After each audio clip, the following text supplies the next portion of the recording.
F45, the fitness phenomenon that turned sweating into a social event. But lately, things have been shaky for the once booming brand. Is F45 about to become one of those retail fads that were once a thing? Like, think frozen yogurt shops in the 2010s, bookstores with coffee shops in the early 2000s, or VHS rental shops in the 90s. I'd like to start off by saying, whenever I see an F45 shop in a strip mall, it always stopped me in my tracks. Their comic book-like red, white, and blue signage stood out and always made me wonder why more brands don't get creative with their signage. But still, that's not what we're here to talk about. We're here to talk about a once booming gym chain that's now in limbo. F45's story reads like a fitness fairy tale. From one single Sydney studio to a global empire. Faster than you can say deadlift. It's a tale of rapid success and a business model that left many scratching their heads, including former investors. Hollywood's A-listers also bought in, from Hugh Jackman to Nicole Richie. They were all about F45.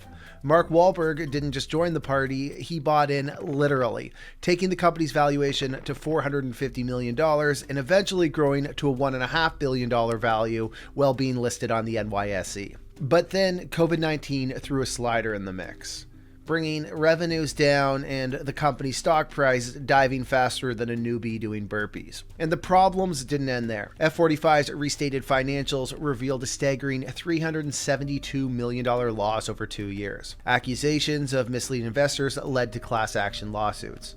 And the new CEO, Tom Dowd, admitted that the company was more focused on selling franchises than supporting them. A strategy as effective as a chocolate teapot. So what went wrong? Did the company expand too fast, biting off more than it could chew? Was the business model too onerous for franchisees to turn the corner? Or was it a classic case of corporate hubris, where ambition outpaced reality? Let's dive in.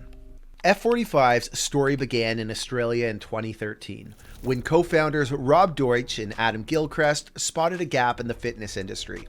That gap was a combination of group-based workouts and a focus on the burgeoning trend of high-intensity interval training. And with that, it was more than just a gym. It was a community. In a fitness landscape cluttered with traditional yawn-inducing gyms, F45 stood out. Their 45-minute high-intensity workouts were not just about getting fit. They were about belonging to a tribe. And Australians, known for their love of sport and community, lapped it up faster than a dango on a dinner. By 2017, F45 was rapidly growing into a massive success around the globe.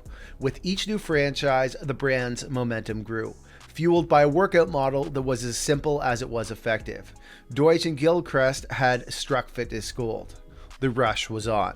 This is where the cracks started to show. Let's look at the business model for a second.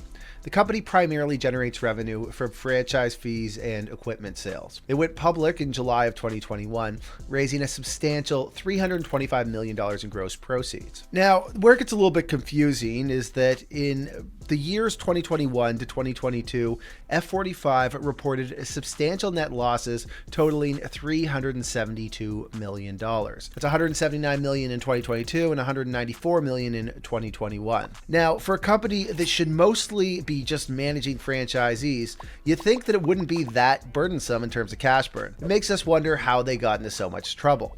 Well, as the Financial Times put it, under Gilchrist, the team began turning the F45 model into a sophisticated franchise business that opened new locations at a pace rivaling the early years of McDonald's, Starbucks, and other mega brands. In fact, they had a target of hitting 23,000 gyms globally, but stalled out at around 3,600 locations. So how'd they burn all that cash? First off, the balance sheet tells us that most of the money raised went to paying down debt.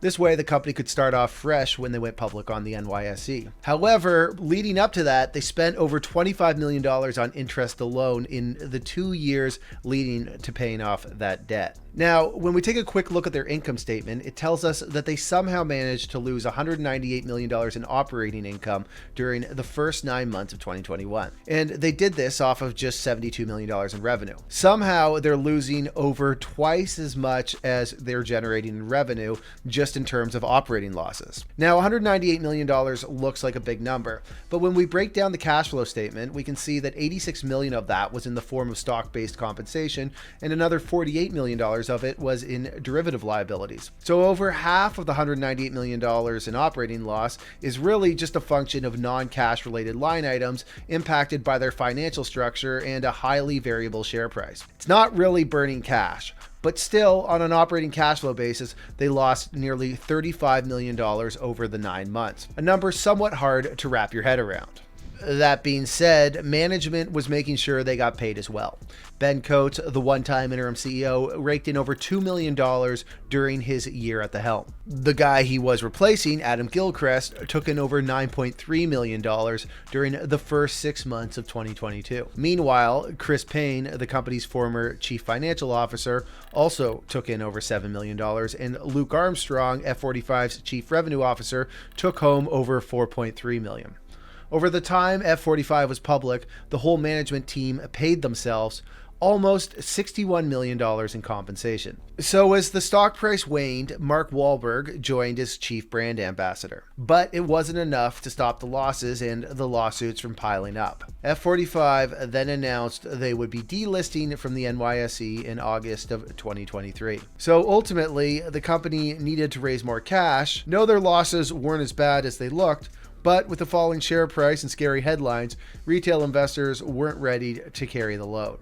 Okay, I want to briefly touch on the challenges for franchisees of F45. We can understand why it might seem appealing to someone to become a franchisee, but from my view, the math just doesn't really work from an investment standpoint. Now, the numbers I'm going to use are based on my research and back of the napkin calculations, so I encourage you to take them with a grain of salt and run your own models if you're actually looking into buying an F45 franchise.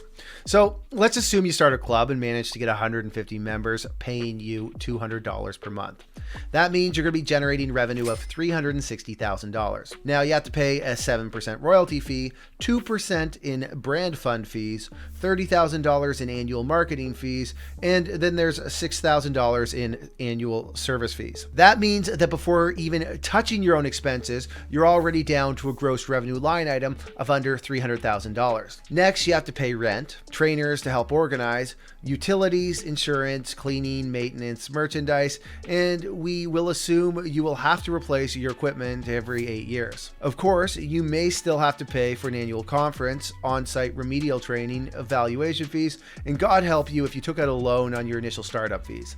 Because if that's the case, at today's interest rates, you certainly aren't making money on 150 members. Interestingly, if we used the exact same assumptions and changed it to 250 members, you're now making upwards of $200,000 in annual pre-tax profit. So the question becomes, are you able to get yourself north of 200 members? And if you're investing $500,000 to start this business, is it worth all the risk, work, and effort? For me, I can't really wrap my head around it. Okay, I want to quickly touch on some of the lawsuits the company's been involved in. As one would expect with a company that goes from raising hundreds of millions of dollars to not being listed anymore in under 2 years, there's going to be a series of class action lawsuits from investors. These suits allege that F45 misled investors regarding their financial health and growth prospects. The primary contention is that the company provided overly optimistic projections about their expansion and profitability, which did not materialize as expected.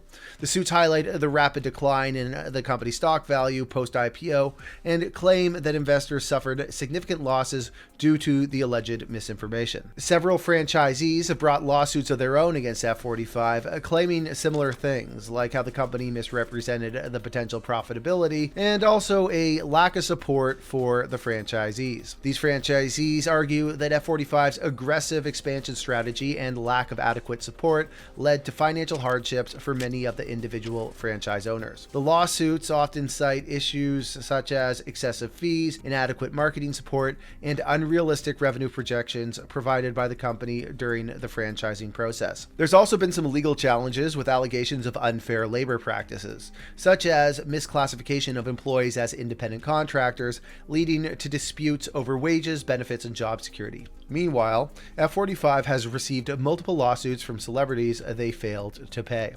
Greg Norman and David Beckham have sued the company for $20 million, claiming F45 withheld payments for social media advertisements. And they weren't the first celebrity lawsuit. A similar one came from a former NFL star Terrell Owens. He claimed in his 2017 lawsuit that F45 failed to pay him more than $700,000 in wages. Owens took it through court, with a judge ultimately ruling in his favor. So let's wrap it up. F45 is a company that morphed from a shiny, sweat-inducing fitness revolution into a head-scratcher for anyone with a calculator. Now, let's be real. The F45 community is like that enthusiastic friend who never stops talking about their latest diet. People love it. They love the workouts, the camaraderie, and probably the color scheme too. But loving something doesn't always mean it makes sense. It's like eating pizza for every meal. Sure, it sounds like a dream until you remember you're not a Teenage Mutant Ninja Turtle. I've always been fuzzy on the business model for franchisees. The costs, the fees, the size of the gyms, it's like trying to fit a CrossFit workout into a phone booth. It's this weird puzzle where you bring all the money, do all the work, and if you're lucky, you might just make enough money to buy that protein shake mixer you've always wanted. It's like they say, the house always wins. Except in this case, the house is F45's corporate executives, raking in all the cash while franchisees play a high-stakes game of fitness monopoly. Again, couldn't they have just gone with a simpler model? Fewer fees, less focus on world domination, and more on what they're good at? Making people sweat and smile. I've never been to one, and I don't plan on going to one anytime soon, but I hope F45 sticks around. Not for the corporate bigwigs who seem more interested in stock options than squat reps, but for the communities who genuinely found something special in these little gyms with big flags. And maybe, just maybe, if they trim the fat from the business side, F45 can continue to be that place where burpees and box jumps bring people together. All right, everybody, thank you for watching. If you could do me a big favor, please hit that like button, subscribe, and ring that notification bell. Let me know what you think in the comment section. So guys, we just recently launched this channel and we noticed that 99.9% of our viewers are not subscribed. So if you enjoyed this video, we need your help in growing this channel. By subscribing, that would help us keep the lights on and make sure that our crews have jobs in these uncertain times. So please hit that subscribe button, and we promise to make more quality videos that I'm sure you're going to love.